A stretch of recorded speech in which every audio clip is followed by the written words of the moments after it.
नमस्कार, शुभ संध्या आप सभी को। संतनाथ समूह की ओर से मैं अपर्णा झा आप सबका हार्दिक अभिनंदन करती हूँ। दीपावली के दूसरे दिन मैं आप सबको दीपावली की शुभकामनाएं देती हूँ। और हमारे साथ हैं लता अग्रवाल जी, डिस्ट्रिक्ट को chairperson, lioness club, social activist और महिलाओं के उत्थान के अनेकों कार्यक्रम में भागीदारी करती हैं, कार्यक्रम के इनिशिएटिव्स लेती रहती हैं। और आज हम हमारे साथ लता जी जुड़ गई हैं हिंदुत्व और बॉलीवुड से जुड़े मसलों पर चर्चा करने के लिए। लता जी, आपका हार्दिक अभिनंदन। धन्यवाद पंडा जी। और मेरी तरफ से सभी हमारे सनातनी भाई बहनों को दीपावली की हार्दिक शुभकामनाएं। ये हमारा दिन का जो दिवाली उत्सव है, बड़े हर्ष और उल्लास से मनाया जा रहा है। तो आप सभी को मेरी तरफ से शुभकामनाएं, बधाई। लता जी, जैसे अभी हम देख रहे हैं कि दीपावली के पूर्व संध्या से पूर्व ही ये left wing so called liberals, separatist group जो है, अपने आप को लिबरल्स कहते हैं, लेफ्टिस्ट ग्रुप हैं जो अपने आप को इंटरनेशनल थॉट्स वाले कॉस्मोपॉलिटन्स कहते हैं, इन लोगों का अपना एक एजेंडा शुरू हो जाता है। चाहे वो एडवर्टीजमेंट के माध्यम से हो, प्रमोशनल एड्स हो या सिनेमा के माध्यम से हो, वो अपना एजेंडा शुरू कर देते हैं कि पटाखे नहीं जलाएं, आप दीप कम जलाएं, मोमबत्तियां ना जलाएं।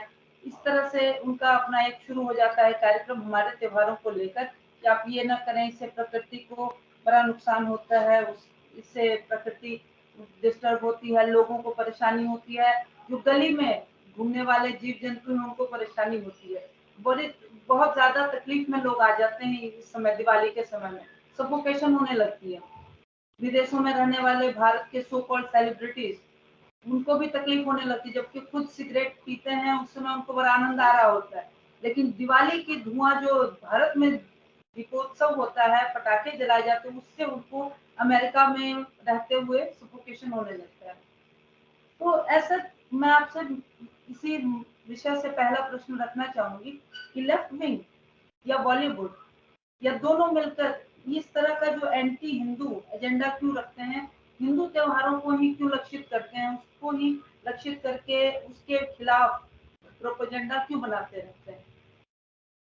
जी, थैंक यू सो मच पंडा जी, बहुत अच्छा क्वेश्चन है आपका। सबसे पहले मैं तो दिवाली बोलना चाहती हूँ कि हम आते हैं दिवाली, पहले 2 पॉइंट वो मैं जरूर रखना चाहूंगी, क्योंकि ये सबसे बड़ा हमारे सनातन धर्म हिंदुओं के लिए सबसे बड़ा पर्व है। हर्ष और बड़े हर्ष और उल्लास से मनाया जाता है, क्योंकि अधर्म पर धर्म की विजय हुई थी। हमारे भगवान राम 14 वर्ष मतलब वनवास में व्यतीत करने के बाद अयोध्या वापस आए थे।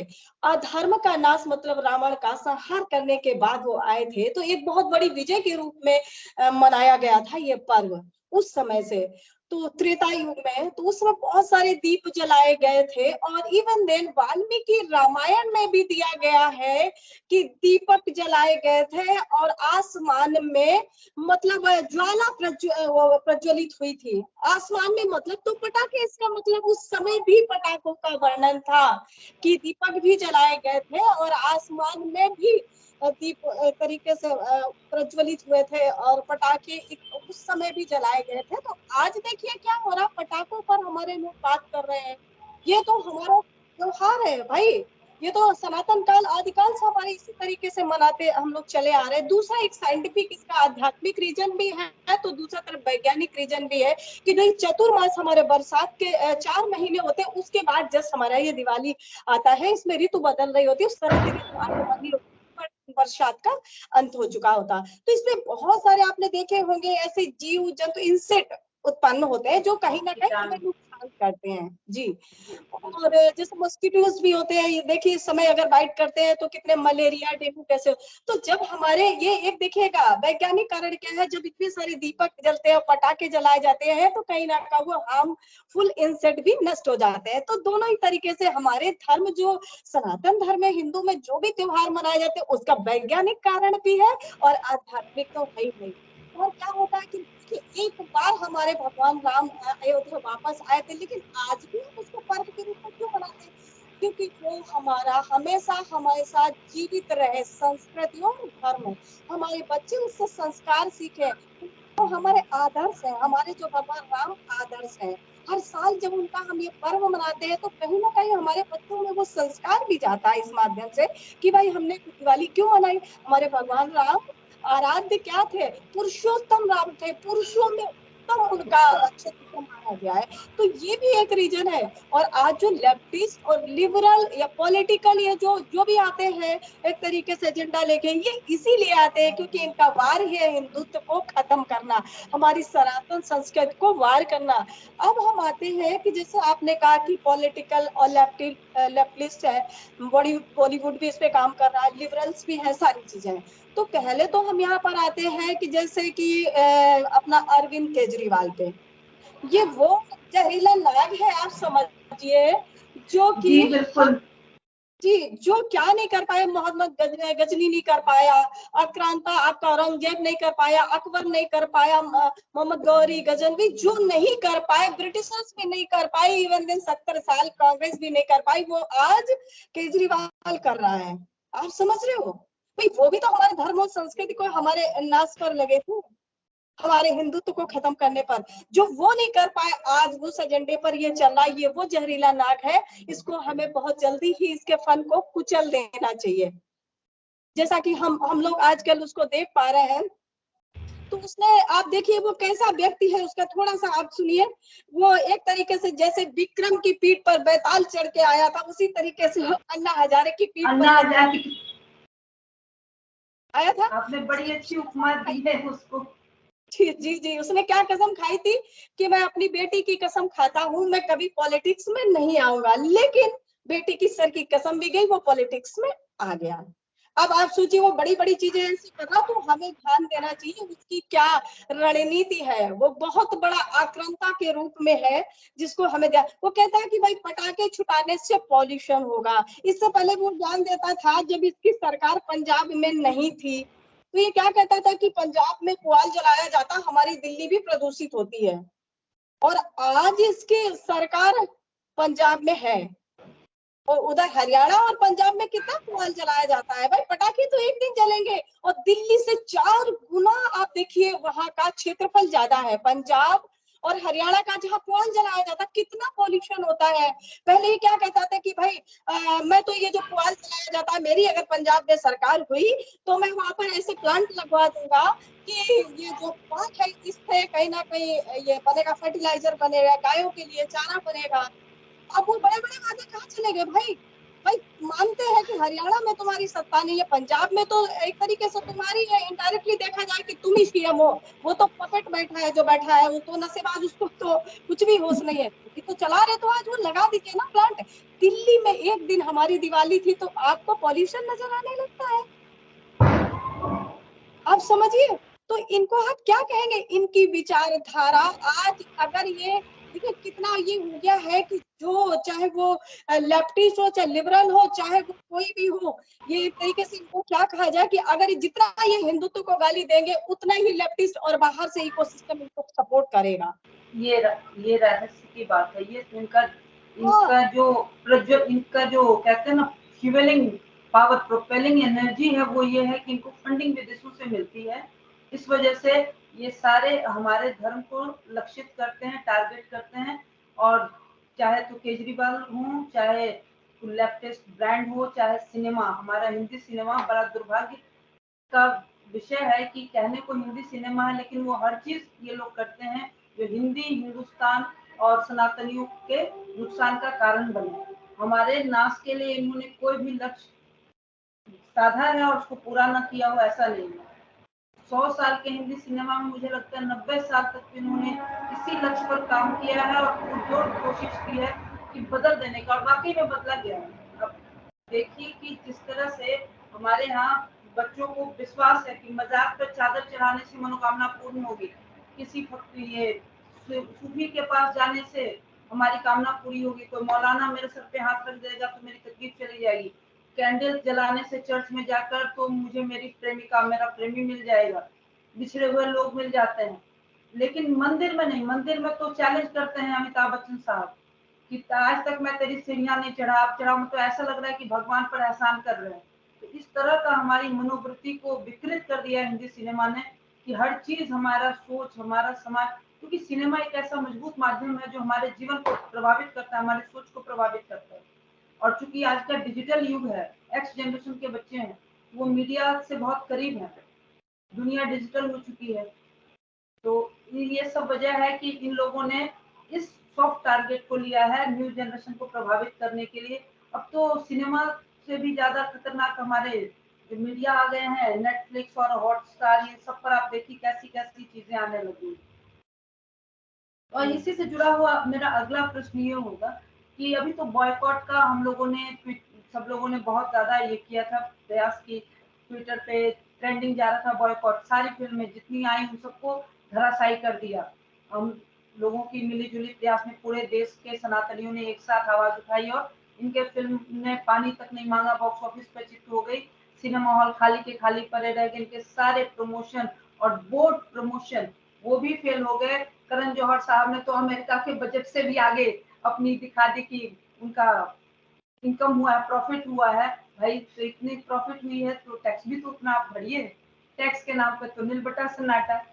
तो इतना सब कुछ होने के बाद फिल्में पिट गई, फ्लॉप ही नहीं पिट गई, लोग टर्न अप नहीं हुए, 1% भी पब्लिक नहीं गई। उसके बावजूद भी आज भी इनका ध्येय वही है कि हिंदुत्व और हिंदुओं को लक्षित करना।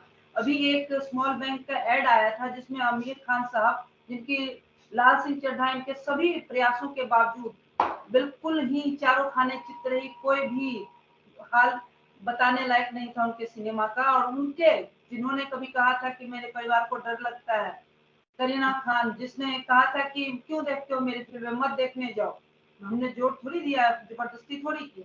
उस करीना खान ने भी कहा कि हाँ मेरी फिल्म प्लीज देख लीजिए, बॉयकॉट मत करिए। उनके कहने के बावजूद भी पब्लिक नहीं गई उनके सिनेमा को देखने, और उससे सबक न लेते हुए इतनी धृष्टता दिखाई कि एक एडवर्टीजमेंट में फिर ये आ गए कि पुराने रिवाजों को बदला क्यों नहीं जा सकता।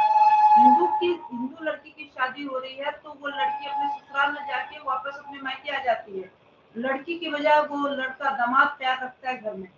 तो ये जो हमारे समाज को और हमारे रिवाजों को बदलने के लिए बड़ी कवायद कर रहे हैं, बड़ी कोशिश कर रहे हैं आमिर खान साहब।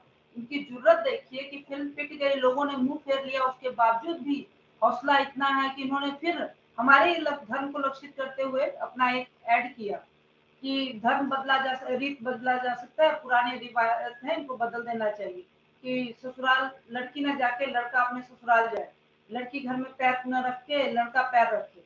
ये तो मुझे लगता है कि भगवान की बनाई हुई सृष्टि की रचना को भी शायद बदल देंगे, पुरुष के को ही स्त्री के स्थान पर समाज में जो प्रोडक्टिविटी का होता है, जननी जो कहते हैं, तो क्रिएटिविटी का जो आधार प्रकृति ने स्त्री को बनाया है, ये साहब तो शायद वही बदल देंगे, क्योंकि ये भी रिवाज पुराना हो चुका है। तो महिलाएं बाहर काम करेंगी और पुरुष घर संभालेंगे और समाज में जननी का काम करेंगे। तो इस तरह की हिमाकत, मैं तो इसको हिमाकत कहती हूँ, इस तरह की हिमाकत क्यों होती है? ये अपने ही धर्म में बहुत सारे रीति रिवाज इनके ऐसे हैं जो कि अब सारी दुनिया जानती है, हम लोग नहीं पूरी दुनिया जानती। एक भी अपने किसी रिवाज के ऊपर, सारे के सारे जो हिंदी सिनेमा में सो कॉल्ड स्टार्स हैं, इंसान तो है नहीं तो स्टार क्या कहा जाए, इन सब ने कभी भी अपने किसी भी क्रियाकलाप, किसी भी रीति रिवाज की चर्चा तक अपने फिल्मों में नहीं की होगी। जब दिखाते भी हैं अपने समाज की शादी ब्याह, तो उसको बड़ा खूबसूरत, बड़ा शालीन, बड़ा मिलनसार और सामाजिक और इंसानियत से भरा हुआ दिखाते हैं। अपनी रिवाज की चर्चा करें, उसको बदलने की बात करें, 3 तलाक ही लो, उसी को बदल दो कि इसको बदलते हैं, अब महिलाएं पुरुष को 3 तलाक देंगी। ऐसा ये क्या हो रहा है कि इन लोगों में इतना हिम्मत अभी भी बाकी है, इनकी फिल्में पिट रही हैं, कमाई फिल्मों से नहीं हो रही है, उसके बावजूद भी ये हमारे ही धर्म को लक्षित करते हुए अब एडवर्टीजमेंट वेब सीरीज में आ रहे हैं। देखिए, हम देख रहे चौतरफा वार एक तरीके से हो रहा है। ये पटाखों का तो ये एक बहाना है, ये हिंदुत्व को धीरे धीरे हमारे धर्म और संस्कृति को नष्ट करने की ओर, जो उनका सपना था ना 2047 गजवा हिंद, तो फिर कैसे पूरा होगा? फिर धीरे धीरे तो आपकी चीजों को खत्म करेंगे। आज पटाखे मत जलाओ, कल दीप नहीं जलाओगे तो धीरे धीरे तो आप त्योहार भी नहीं मनाओगे ना।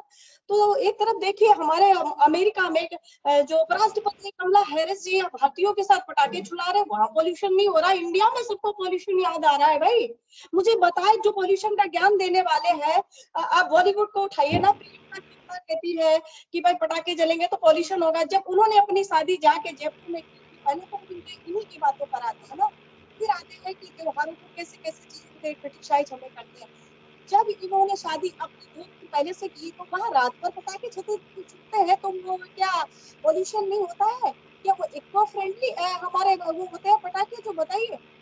अब सोचिए, जब प्रियंका चोपड़ा की माँ बगल में बैठ के स्मोकिंग करती तो अस्थमा का अटैक इनको नहीं आता है। पटाखे छूटते हैं तो अस्थमा का अटैक आता है। सबके पास ज्ञान है। आप देखिए, इधर अनुष्का शर्मा भी कहती है कि पटाखों से पॉल्यूशन होता है। आप न्यूयॉर्क में जाके आप मनाते हैं, पार्टी करते हैं, वहां पटाखे छूटते हैं, तब आपको पॉल्यूशन नहीं याद आता है। और दूसरी तरफ विराट कोहली भी ज्ञान देते हैं कि हम बताएंगे दिवाली कैसे मनाई जाती। आप बताएंगे? मतलब आप पैसे के लिए कितने भी गिर जाएंगे, हमें हमारे त्योहार कैसे मनाने चाहिए आप लोग अब ज्ञान देने लग जाएंगे। आप मतलब गिर चुके हैं, चलिए आप सेकुलर हो चुके हैं तो क्या आप हमें भी करेंगे? ये कुछ भी नहीं है भाई, ये तो सिर्फ हमारे परिवार किया जा रहा है धीरे धीरे करके। जैसे बता रहे ना कि बॉलीवुड क्या दिखाता था, आपको भी पता है। उसने वही चीजें दिखाई हैं जो हमारे धर्म और संस्कृति और हमारे विनाश की ओर ले जाने वाली थी। आप सबसे पुरानी सभ्यता जो है वो भारत की बची है। आप चाहे रोमन की सभ्यता उठा के ले लीजिए, जिस इजिप्ट की देख लीजिए, वहां के भी गॉड्स गायब हो चुके। आज देख लीजिए ग्रीक का, सारी सभ्यताएं नष्ट हो चुकी। सिर्फ अगर पुरातन सभ्यता बची है तो वो भारत की संस्कृति बची है। अगर ये भारत की संस्कृति ऐसी ही बनी रही तो ये तो विश्व गुरु बनने की ओर जा रहा है। तो भाई ये 94 जो 2047 का गजवा, इनका सपना कैसे पूरा होगा? तो आप पर ऐसे ही तो ये लेफ्टिस्ट और लिबरल खड़े होंगे। इसकी फंडिंग तो बाहर से आएगी। काम तो ये कर रहे हैं हमारे अंदर, देश के अंदर बैठे गद्दार हो गया, बॉलीवुड हो गया। आप सोचिए, इतना ज्ञान देने चले आते हैं ये लोग हमें कि करवा चौथ पर भी ज्ञान देते हैं, हर चीज पे ज्ञान। उधर कोई बकरीद पर ज्ञान क्यों नहीं देता है? होली पर वाटर वेस्ट होता है, सावन में अगर हम दूध चढ़ाते हो दूध गरीबों को बांट देना चाहिए। हमारे माँ काली के और दुर्गा पूजा होती है, मूर्तियों को हम गंगा और यमुना में विसर्जन, प्रदूषित होता है पानी। अगर हमारे फूल मंदिरों के बाहर बिकते हैं तो उससे पॉल्यूशन बढ़ रहा है। वो गंगा जी में जाएंगे, पानी में जाएंगे तो क्या होगा? पॉल्यूशन होगा। और आपके ये जो बकरीद पर इतने सोचिए निर्मम हत्या की जाती है पशुओं की, और आप नालियां लाल होती, उससे पॉल्यूशन नहीं होता है। किसी की औकात नहीं होती मुंह खोलने की। आखिर क्यों डर है भाई? चाहे बॉलीवुड हो, चाहे लिबरल हो, चाहे लेफ्टिस्ट, वहां पर क्यों डरते हैं? तब सच बोलने से कतराते हैं भाई। वहां पर भी तो बोलिए। उधर मतलब रोडे लाल, नालियां लाल दिखती है, रोडों पर सब गंदगी पड़ी होती है। सिर्फ हिंदुओं के त्योहार आ जाए तो सारा पोल्यूशन आपको नजर आता है। आप देखिए, हर चीज पे हमारे वार होता है, हमारे धर्म और संस्कृति हर चीज पर। करवा चौथ पे आप देखिएगा कैसे कटाक्ष करती हैं वही बॉलीवुड की, जो एक तरीके से हमारे ही एडवर्टीजमेंट में हार पहनेंगी, बेंदा पहनेंगी, माथे का टीका, बिंदी नहीं लगाएंगी। बिंदी नहीं, हाँ, बिजनेस तो चाहिए बट बिंदी नहीं लगाएंगी। नो बिजनेस इनके लिए हमें बोलना पड़ेगा। जब आप बिंदी लगाएंगी तभी हमारी जो चीजें हैं उनका एडवर्टीजमेंट कर पाएंगे। दूसरी तरफ आप देखिएगा, ट्विंकल खन्ना, आप उठा लीजिए, करीना कपूर, रत्ना सा पाठक, एक को मतलब शिवानी दांडेकर, जो फरहान अख्तर की, ये सारी हिंदू है जो आज जाके एक तरीके से क्या बन गई है आप समझिए। इन मोहतरमा ये हमें ज्ञान देती है कि हम कहीं ना कहीं अंधविश्वास में पड़े हैं। इतना एजुकेटेड होकर हम करवा चौथ मनाते हैं। उनको मैं बता देती हूँ करवा मनाते हैं, हमारे करने से हमारी सनातनी बहने हैं। लेकिन आप देखिए, हमारे बीच हर दिन विश्वास करता है, हर साल नई तरीके से प्रेम और विश्वास का आगाड़ दिखता है, ये हम करते देते हैं। और आप में क्या, आपका ये पक्षी ही नहीं है तो आप रोज आपके यहाँ तो भाई एक जो भी है आपकी शादी है, एक पति 4 बीवी रखा तो आप कौन करवा चौथ करेंगे? करवा चौथ तो हमारी सनातनी करेंगी जिनका एक पति होता है, और जीवन भर इसकी सुरक्षा और इसकी विशेष तो सोचिए ये कितना मतलब इनकी विचारधारा है। और शिवानी वही आप मंगलसूत्र का ऐड कर रहे हैं और दूसरी तरफ आप कहते हैं कि हम करवा चौथ तो नहीं करते, हम उस पर विश्वास नहीं करते। तो मंगलसूत्र का आप पैसे के लिए इतना गिर जाएंगे कि मंगलसूत्र का प्रचार कर रहे हैं। नहीं, दूसरी चीज मैं आपकी बात में एक बात और जोड़ना चाहूंगी, जो करवा चौथ पे हमें प्रवचन देते हैं कि ये महिलाओं की गुलामी है पढ़ी लिखी, मैं ये इन लोगों को आपके माध्यम से आपकी बात में ये जोड़कर बताना चाहूंगी कि ये भारत देश है, सनातनियों का देश है, जहाँ एक द्रौपदी के चीरहरण पे लाखों लाख की खून की गंगा बह गई। पांडवों ने अपनी जान पर खेलकर उस द्रौपदी के चीरहरण का अपमान का बदला ले 100 भाई दुर्योधन सबके सब मौत के घाट उतार दिए गए। वो युद्ध इसलिए हुआ था, उनको उन्होंने तो कह दिया था, कृष्ण के हाथों संदेशा भिजवाया था, मुझे हस्तिनापुर नहीं चाहिए, हमें सिर्फ 5 गांव दे दो, 5 गांव, हम वही चैन से रहेंगे, हमें कोई समस्या नहीं है, हम गांव में अपना जीवन यापन कर लेंगे, उसी से हमारा जीवन यापन का माध्यम बन जाएगा। लेकिन युद्ध तब ठना जब दुशासन ने चीरहरण करने की चेष्टा की द्रौपदी की। एक स्त्री के स्त्रीत्व पर हमला होने का परिणाम था महाभारत। और दूसरा परिणाम, जब माता सीता का रावण ने हरण किया, उसके सोने की लंका को जलाकर राख कर दिया गया था, क्योंकि उसने सीता माता के अस्तित्व को छूने की कोशिश की थी, उनके अस्मिता को आंच लगाने की कोशिश की थी। तो ये वो सनातन देश है, यहाँ महिलाओं की और फेमिनिज्म की क्या प्रवचन ये देंगे, क्योंकि ये पढ़े लिखे लोग नहीं है। तो आप अपनी बात करें। जी बिल्कुल बिल्कुल, वो हमें क्या बताएंगी, उनकी क्या सभ्यता है, उनकी हम महिलाएं खानाबदोश जीवन व्यतीत कर रही है। झांसी की रानियां तो हमारे सनातनियों में से निकली हुई है, आप देख लीजिए, एक नहीं अहिल्याबाई से लेकर कितनी कितनी हो गई आप वीरांगनाएं, ये कहाँ से निकली है भाई? क्योंकि हमारे यहाँ सनातन धर्म में सबसे पहले महिलाओं को सम्मान दिया जाता है। जब भी हमारे देव पूजा होती है तो गौरा और शिव और पार्वती, मतलब एक तरीके के दोनों को पहले पार्वती, फिर शिव, फिर सीता, फिर राम, फिर राधा, फिर कृष्ण। तो ये क्यों है आप बताइए कि महिलाओं को सम्मान कहाँ दिया गया? आप खानाबदोश व्यतीत करने वाली जीवन आप हमारे पर क्या उठाएंगे? आप अपने तरफ झांक के देखिए कि आप आज कहाँ हैं। मतलब हमें अंधविश्वास क्या, हमें रहम और तरस आप पर आता है कि कम से कम हिजाब के लिए उन बहनों से सीख लीजिए जो रोडों पर आज नग्न कर रही हैं। और तुम कह रही हो कि तुम्हें हिजाब चाहिए, तो तुम्हारा मेंटल स्टेटस हमें समझ में आ रहा है ना, कि तुम हम पर क्या आवाज उठाओगी। हम लोग तो उस सनातन से आते हैं कि जहाँ प्रेम और रिश्ते और पति, एक ही पति होता, परमेश्वर माना जाता है। आपके यहाँ पत्नी परमेश्वर है, परमेश्वरी है, ना पति परमेश्वर है, ना ही एक पत्नी है। एक पत्नी मतलब समझिए, एक पति अगर 4 पत्नियां रख सकती तो कौन पत्नी सोचे कि हम अपने को प्रूव करें कि हम पार्वती हैं, कि हम क्या बताइए, कैसे प्रूव कर पाएगी आज की डेट में? तो मुझे लगता है आपने जो बात कही वो बहुत सही बात कही दत्ता जी, कि एक्चुअली सनातन धर्म ही सबसे पुरातन धर्म है जो आज तक जीवित है और जीवंत है, निरंतर उत्थान की ओर है और अभी भी आगे प्रोग्रेस कर रहा है, जो कि इन लोगों से देखा नहीं जा रहा है, क्योंकि विश्व की सारी श्रेष्ठ सभ्यताएं इन्होंने मिटा दी, उनका अस्तित्व समाप्त कर दिया, सब देशों को बदलकर इसने इस्लामिक कंट्री कर दिया। अब रहा सहा कसर हिंदुस्तान में है, हिंदुस्तान में इनको सहायता मिल रही है, जो इस देश के अंदर गद्दार रहने वाले हैं, अल्प बुद्धि के हैं, मूढ़मति के लोग हैं, जिनकी बुद्धि मर चुकी है, मृत बुद्धि है, तो उन लोगों के सहयोग से ही अपना एजेंडा चला रहे हैं। और जिसकी वजह से हर कोई त्योहार, कोई भी फंक्शन होता है, अगर हमने बिंदी लगा ली, दिवाली पे ऐसे सजे हुए दुल्हन सजी हुई है, दिवाली पे भगवान राम का 14 वर्षों के वनवास के बाद अयोध्या में आगमन हुआ, जाहिर बात है कि हम खुश होंगे कि हमारे भगवान आ रहे हैं, हम उनके लिए सज धज के तैयार होते हैं। हमारी हर चीज पर उनको लांछन लगाना है, उंगली उठाना है, और उसको इतना हे दृष्टि से देखना है, इतना उसको आपराधिक बना देना है कि हमारे बच्चे क्वेश्चन करने लगते हैं। तो आज के बच्चे वो कहते क्या इतना सफाई क्यों करते हो, ये इतना पूजा क्यों करते हो। तो जरूर ये चीज उन्होंने जो आपने कहा, आपकी बात से मैं पूरी तरह से सहमत हूँ। जिस तरह से ये लोग हमारे ब्रेन वॉश कर रहे हैं जनरेशन एंड जनरेशन को, धीरे धीरे हमारा अस्तित्व खत्म होता जा रहा है। और अगर अभी हम लोग जागकर उस पर कदम नहीं उठाते हैं, तो वो दिन दूर नहीं कि भारत भी एक दिन इन लोगों के इशारे पर चलने लग जाएगा और इनके रवायतों को मानने लग जाएगा। लेकिन जैसा कि मेरा जी सर, जी बताएं।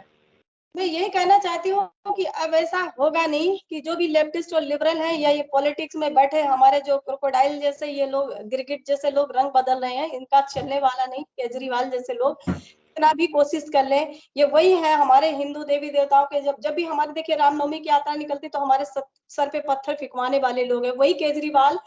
सोचिए 690 करोड़ का वक्फ बोर्ड को उसने फंड दिया है। और महाराष्ट्र के लिए क्या बोलता है, स्टेटमेंट देता है कि महाराष्ट्र में अगर मेरी सत्ता आ गई तो मैं क्या करने वाला हूँ कि जो वक्फ बोर्ड में, सोचिए कि अंबानी का घर है वो भी वो वक्फ बोर्ड को दे देगा। आप समझिए ना, ये इन जैसे सपनों से हमें बहुत सावधान रहना है, क्योंकि ये पैसे के लिए, सत्ता के लिए, इनके लिए ना बेटी बची है ना कुछ वाले किसी भी हद तक गिर जाएंगे, ना धर्म बची है ना संस्कृति बची है। तो ऐसे ही लोगों से हमें पूरी तरीके से सावधान रहना। इसी के पार्टी का है जो जिसने अभी स्टेटमेंट दिया था, उसके खिलाफ इसने क्या बोला, उसने कहा हम ब्रह्मा को नहीं मानते, विष्णु को नहीं मानते, हम काली को नहीं मानते, हम दुर्गा को नहीं मानते। बुद्ध को तुम मानते हो तो बुद्ध भी तो सनातन ही उस पे चलने वाले हैं वहां पर, ये क्यों भूल जाते हो। तो ये वामपंथी एक तरीके की विचारधारा को, एक तरीके से 40% कम्युनिटी को अपनी तरफ प्रभावित करने के लिए सारे स्टेटमेंट देते हैं। इन्हें सत्ता लोभ है जिससे ये किसी भी हद तक गिर रहे हैं, और ऐसे सपनों को हमें पूरी तरीके से कुचल देना है फन को, ताकि इनके जैसे लोग अब गुजरात में नहीं पहुंचा पाए। क्योंकि पंजाब में उसने अभी तक वहां के नशा लड़के ही करते थे, अब तो लड़कियां भी सोचिए ड्रग्स लेने लग गई है। तो अब हमें सावधान हो जाना है कि ऐसे कम से कम ये जो विषैले नाग है ये कहीं और पनप नहीं पाए गुजरात जैसी जगह में। तो हम सबको जागना चाहिए और इनको कहीं ना कहीं खत्म कर देना चाहिए समय के साथ। जैसे हम दिवाली पर ये जो उत्पन्न 4 महीने होते हैं ना, उसी तरीके से हमें नष्ट करने पर हम हिंदुत्ववादियों सनातनियों को मुहिम साधनी चाहिए। जी बहुत सही आपने कहा कि ये जो कीट पतंगे खरपतवार से जो उग चुके हैं लोग, जो अपने आप को इंसान कहते हैं, जिनको अपने जड़ों का अनुभव ही नहीं है कि हम किस जड़ से आते हैं। सनातन धर्म ही हमारा मूल जड़ है। आप देखिए कि जो लोग मुसलमान अपने आप को कहते हैं, सिख कहते हैं, ईसाई कहते हैं, उनमें से ज्यादातर लोग जब अपने पूर्वजों के बारे में पढ़ते हैं, जिनको अच्छी जानकारी है, सही जानकारी है, वो खुद कहते हैं कि हम कन्वर्ट हुए थे, हमारे पूर्वजों ने कभी हथियार डाल दिया होगा था कईयों के आगे और हम कन्वर्ट हो गए। तो जो लोग कन्वर्ट नहीं हो सके वो जीवित नहीं बचे, और जो जीवित बचे वो दब छिप कर रहे। बाकी किसी ने हथियार डाल दिया तो उनकी पुश्तें अलग अलग धर्मों में समा गई। जिसको धर्म कहते हैं, मैं तो वैसे चीजों को धर्म ही नहीं मानती। जो इंसान को इंसान न समझे वो क्या धर्म हो सकता है। जहाँ आप अबोध जानवरों को काटते हैं धर्म के नाम पर, अगर कुर्बानी देनी है तो कुर्बानी तो सबसे प्रिय चीज की दी जाती है। तो धर्म तो कहीं है नहीं, मजहब या पंथ है जो भी 2000 हाँ, साल पहले आए हैं। आप समझ रहे हैं, धर्म एक ही है, सनातन धर्म, जिसका कोई आदि नहीं और अंत भी नहीं। चाहे जितने भी आंधी तूफान आए, इसी पर धर्म ध्वजा और धुरी टिकी हुई है इस पृथ्वी की। तो कभी सनातन हिल तो सकता है, मिट नहीं सकता है। हिल तो सकता है, सनातन का कभी अस्तित्व मिट नहीं सकता, क्योंकि इसी पर हम और पूरी जो प्रकृति और सब कुछ टिका है। ये जो अधर्मी एक तरीके से ये राक्षस प्रवृत्ति के लोग हैं, ये आएंगे, लेकिन हम मुट्ठी भर जो सनातनी है ये डट के सामना करेंगे। इसी तरह पे आप देख रही हैं कि आप एक तरीके से ब्रिटेन में देखिए ना कि ऋषि सोनिक जी, आप देखिए ना सनातन का परचम, रसिया वाले सनातन, जर्मनी वाले सनातन धर्म की ओर भाग रहे हैं। ये क्या है आप देख पा रहे हैं, मोदी जी पूरे विश्व में भारत की पताका एक तरीके से फहरा रहे, लीडिंग कर रहे हैं। तो हम तो विश्व गुरु की ओर बढ़ रहे हैं, हम तो बिल्कुल इसी उसको कहते हैं। तो ये जितने भी लोग आते हैं तो हम मुट्ठी भर जो सनातनी है इनको कहीं ना कहीं खत्म ही करके रहेंगे। और सनातन का कभी आदि नहीं अंत नहीं, इससे बड़ा कोई रिच कल्चर नहीं जो भारत का है। ये अनुसरण करने योग्य है, और इसके समझिएगा कि अनुयायी इसके सारा विश्व अनुयायी बनेगा आने वाले समय में। आपकी बात बिल्कुल सही है लता जी कि आज के समय में अगर हम इकोनॉमिक स्तर पर देखें, फाइनेंशियल स्तर पर देखें, चाहे डिफेंस के लेवल पर देखें, तो हमारा देश विश्व में 5वें स्थान पर है। जबकि 2 साल का लॉकडाउन हुआ, बाहरी क्षति हुई, कितनों के रोजगार खत्म हो गए, और अभी भी आश्चर्य है कि भारत जैसे देश में, जिसको फूड इंडेक्स में दिखाया गया कि बांग्लादेश और पाकिस्तान से नीचे, इतनी बड़ी साजिशें हो रही है, हर तरफ से पुरजोर कोशिश हो रही है कि किस तरह से हमें मतलब आपस में तोड़ दिया जाए, भ्रमित कर दिया जाए, दिग्भ्रमित कर रहे हैं। आज भी हमारे देश में कई ऐसे इलाके हैं जहां लगभग 1 साल से लगातार भारत सरकार अनाज दे रही है लोगों को, 2 वक्त की रोटी बैठाकर खाने के लिए दे रही है ताकि लोग भूखों ना मरे। बताएं कि जिसमें कौन सा ऐसा देश है जिसने अपने जनता को 6 महीने में अनाज दिया हो बैठ के फ्री में खाने के लिए, और भारत ऐसा देश है जो आज भी दे रहा है। तो ये सनातन धर्म जो हमारी जड़ें हैं इतनी गहरी और इतनी समृद्ध हैं, जो आज भी हमारा संचालन कर रही हैं और हमें निरंतर समृद्धि की ओर ले जा रही हैं। अच्छा लता जी, मैं आपसे ये जानना चाहूंगी कि क्या, जैसे हम ये देखते आ रहे हैं, अभी भी हमारी चर्चा जिन प्रश्नों पर हो रही थी, तो हम यही देख पा रहे हैं कि हमेशा हिंदू धर्म हमारे रीत रिवाज, हमारे पूजा त्योहार, हमारे पहनावे, हर चीज को लक्षित किया जा रहा है, टारगेट किया जा रहा है। चाहे वो पॉलिटिशियन एजेंडा हो, चाहे वो इंटरनेशनल एजेंडा हो, चाहे कोई इंडेक्स सर्वे हो, चाहे तो सिनेमा, हमारा सिनेमा हो। क्या हिंदुत्व को और हिंदू धर्म को टारगेट करने के लिए, इनको टारगेट करने के क्या फायदे, इनको क्या फायदे होते हैं, क्यों टारगेट करते हैं? देखिए, एक विश्व में एक ही हिंदू देश बचा है, एक ही है। सारे तो जहाँ पर जो हमारे यहाँ सोचिए कि 40% कम्युनिटी है, उसको बाहर से जितना भी कंट्रीज है सपोर्ट कर रही है। क्यों? क्योंकि आपको पता है कि इनका पूरा पूरा प्लान था, ये तो कहीं से छिपा ही नहीं है कि जो पहले तो मुगलों ने आके क्या करने की कोशिश की है, हमारी धर्म और संस्कृति मिटाकर हमें कन्वर्ट करने की। फिर अंग्रेज आए, उन्होंने भी हमें खत्म करने की कोशिश की। वही काम 70 सालों तक कांग्रेस करने की कोशिश करती रही, लेकिन नहीं हो पाया। बीच में ये 10 सालों पहले सत्ता बदल गई। अभी भी वो जो 2047 का उनका जो विजन, एक सपना था, तो वो पूरा करने के लिए ही हमारी जड़ों पर वार हो रहा है। जब किसी पेड़ को खत्म करना है तो आप धीरे धीरे जड़ पर तने ऊपर से काटेंगे तो वो फिर से निकल आएंगे ना भाई। आप छाटेंगे तो और बढ़ेगा। जड़ पर डालिए आप कुछ धीरे धीरे केमिकल, ताकि उसकी जड़ें नष्ट हो तो पूरा पेड़ ही सूख जाए।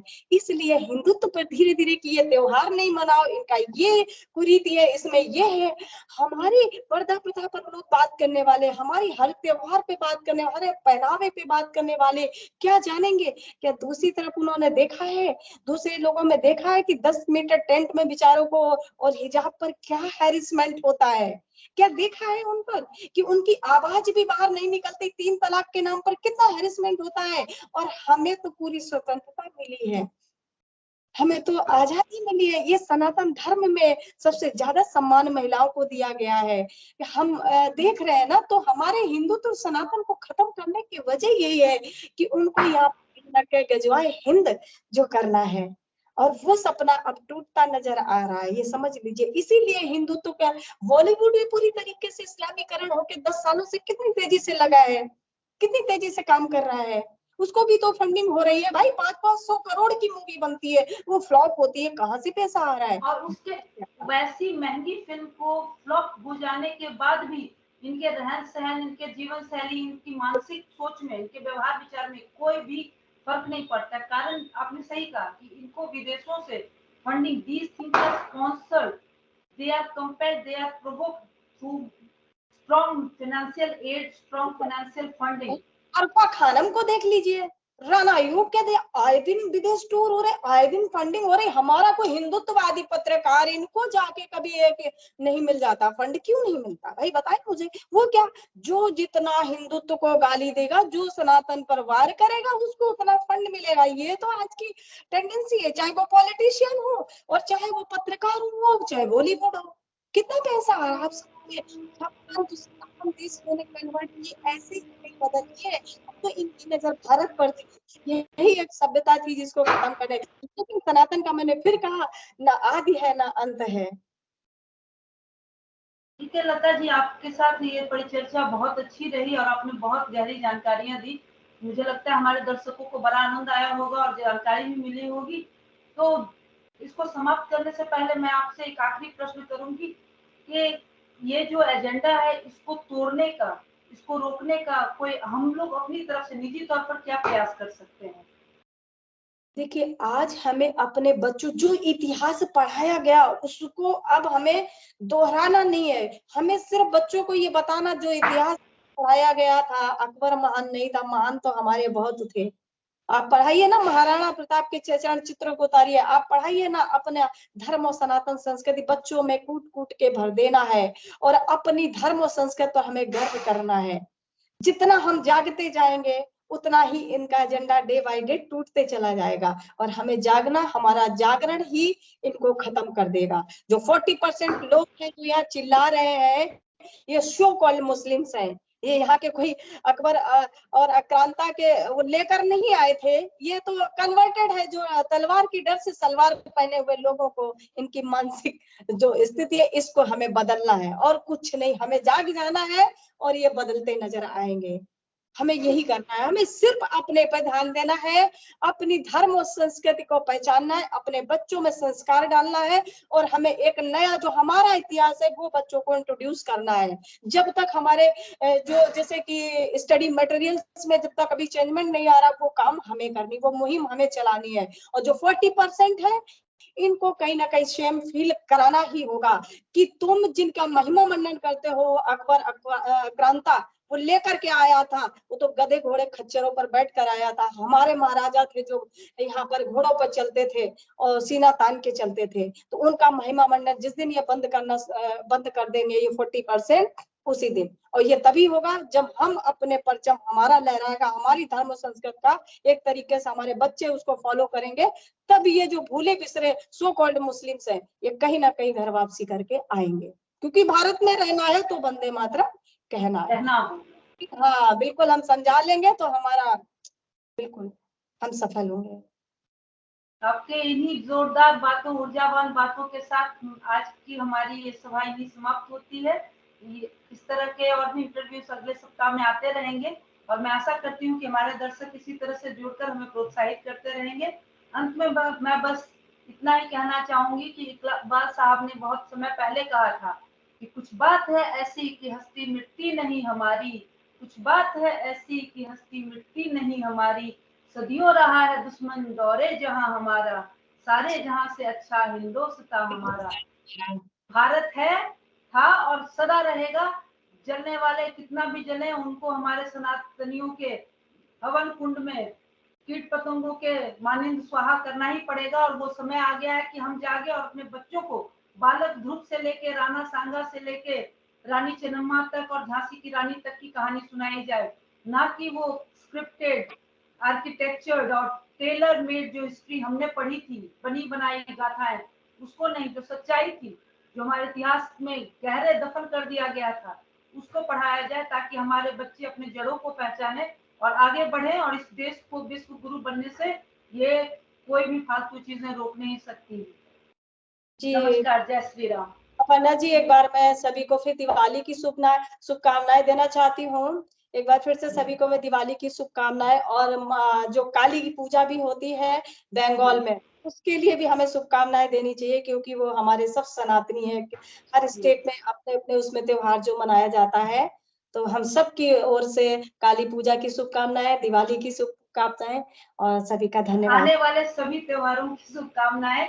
लता जी, आपने अपने व्यस्त समय में से हमें समय दिया और अपनी इतनी ज्ञान भरी बातें हमसे साझा की। आपका बहुत बहुत आभार, धन्यवाद। जय श्री राम।